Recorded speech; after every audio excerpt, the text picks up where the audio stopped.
I don't think I'll ever forget that by-election. It was a really tough fight. We'd lost in Leicester that night. When all the votes were counted in Hodge Hill, we'd won by just 450 votes. My first meeting the next day was with the local police chief, because what Labour activists told me was that they just couldn't believe there were still parts of Britain, like Hodge Hill, that needed so much new investment. It was a real eye-opener. So we just started getting back out there, running coffee mornings and after-work get-togethers. We did them twice a week, every week, and what people told us was that we had to get crime and antisocial behaviour under control. So that was my first campaign. We knew we couldn't regenerate Hodge Hill until Hodge Hill felt safe. So we campaigned for neighbourhood police teams, we built maps of where the problems were, and we helped the police target areas for action like crack house closures. That's what taught me a simple lesson, that respect is the ground floor of renewal. Now, with better policing in place, we could move on to campaigning for new investment. We needed new health centres, new schools, new classrooms, new housing for local families. But we knew that we'd only make progress if we built a team, the MP, the local councillors, and most important, the local community.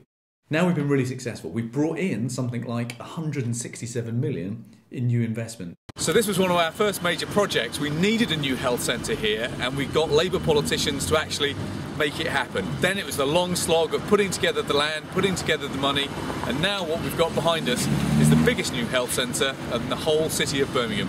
Now open for business, but part of a complete redevelopment of this area that will include local housing over here, and just round the corner, next to the school, a new local park for local people. And here on the Bromford and Firs estate is the great symbol of new investment here on an estate that was starved of investment for years and years and years. Not only did we get new money to bring down old blocks of flats, we got £1 million from the big lottery fund just for residents here, and then finally £10 million for this incredible new health centre that will soon be a new hub of community life. And here you've got another example of how we've been building new houses to the best environmental standards. It's a great new symbol here locally of how we're renewing this community for the future. And here we've got our pride and joy. Once upon a time this was a derelict shopping centre. It was a real eyesore and as a symbol of decline in this part of the constituency. Now, after a lot of hard work, we've got a brand new library, a brand new shopping centre, and all around us hundreds of new homes for local residents. So we did it by creating a vision which we call Hodge Hill 2020. It's about how you create a new housing quarter centred on Shard End, a new retail quarter centred on Washwood Heath, and a sports village trust that used the facilities created at our 4 incredible new secondary schools. But new money was just the start. We could invest in policing and bricks and mortar, all that's important. But we knew, above all, we had to invest in people, especially our young people. So we started youth conferences in all the schools.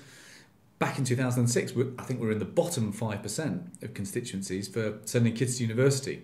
So when we asked young people to vote on their top priority for new investment in the area, they said they wanted investment in learning a new skill, for example, how to start a business. So that's what told me that we were a community packed with aspiration, but our youngsters, they just lacked confidence. That's when we started working with Birmingham University to do lots of research with our young people, and they then developed a programme which they called Character Education.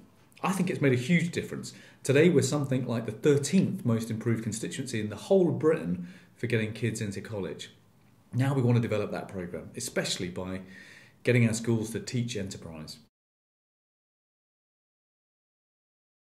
I suppose the thing that I came to see that would make the biggest difference wasn't physical or human capital, it was social capital. How we pull together as a community to become a better place to live. And I've noticed in my coffee mornings that very often neighbours came together and they thought they were really different from each other.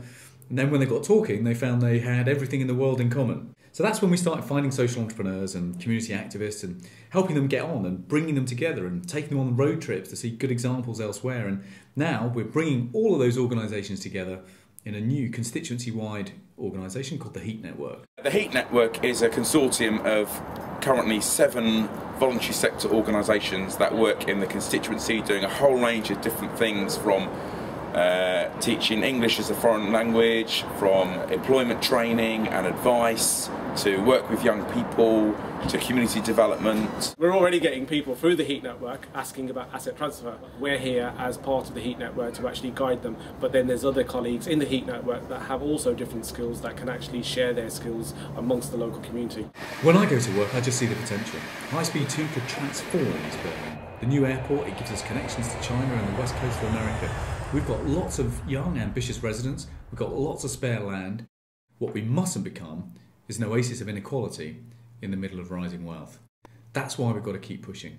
That's why we keep fighting for our fair share. That's how we'll create a community where our performance really matches our potential.